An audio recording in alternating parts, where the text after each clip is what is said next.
Honeymoon 3 part 1। আসসালামু আলাইকুম everyone, কেমন আছেন আপনারা সবাই? আশা করি সবাই অনেক বেশি ভালো আছেন। সবার ঈদ অনেক ভালো কাটলো। এবারের ঈদে কিন্তু অনেক লম্বা ছুটি ছিল। আশা করি কর্মব্যস্ততায় এখন দিনগুলো একটু কষ্টকর যাচ্ছে।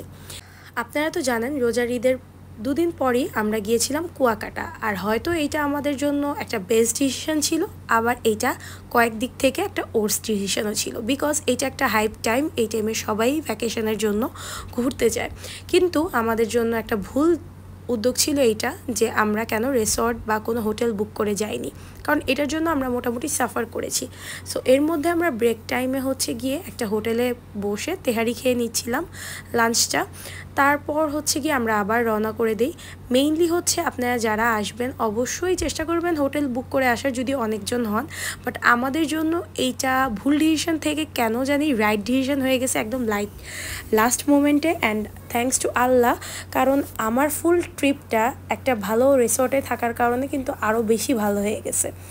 আমি আপনাদেরকে জানাবো আজকে কুয়াকাটার একটা বেস্ট রিসর্ট বা হোটেলের সন্ধান আজকে আমি দিব।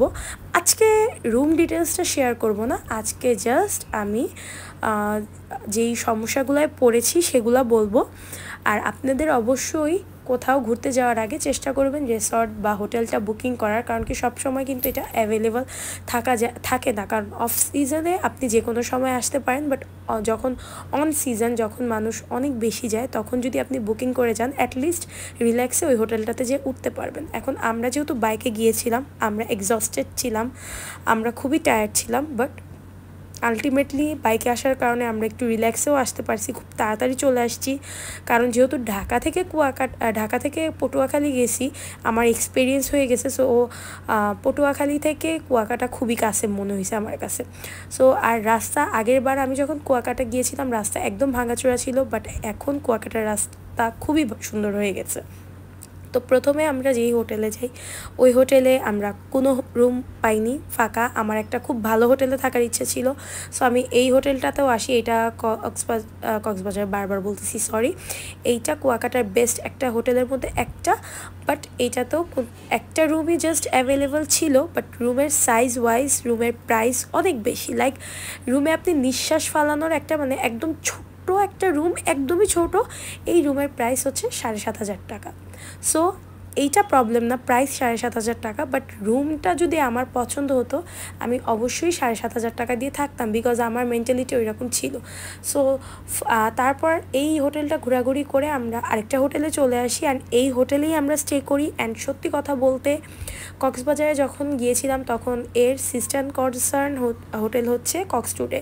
তো কক্সটুডের সিস্টার কনসার্ন হোটেল এইটা। তো কোন হোটেলে ছিলাম, কি করেছি আর কি ফ্যাসিলিটিস পেয়েছি, এটা আমি নেক্সট ভিডিওতে আপনাদের সাথে শেয়ার করব। আর হোটেলে চেক ইনের টাইমে অবশ্যই আমাদের ওয়েলকাম ড্রিঙ্কস দিয়ে স্বাগত জানায়। আর এদের যে বসার স্পেসটা, নিচের রিসিপশানটাই এত সুন্দর, কি বলবো। আপনারা যারা গিয়েছেন অবশ্যই কমেন্ট করে জানাবেন। আর আমি এটা অবশ্যই বলবো যে আমরা এই হোটেলে ছিলাম, এই হোটেলের যে ফ্যাসিলিটিসগুলো পেয়েছি বা এই হোটেলের যে ভিউজগুলো বা এই হোটেলের রুমটা দেখে আমি টোটালি টাকা দিয়ে স্যাটিসফাইড। আর আমার কত টাকা দিয়েছে ডিটেলস ভিডিওসে আমি নেক্সটে শেয়ার করব, এইটার পরের ভিডিওসে আপনারা পেয়ে যাবেন আমি কোন রুমে ছিলাম, কোন হোটেলে ছিলাম, কত টাকা কস্ট পড়েছে কুয়াকাটার সেকেন্ড ভিডিওর জন্য। আপনারা অপেক্ষা করবেন। সবাই ভালো থাকবেন আর কমেন্টে জানাবেন।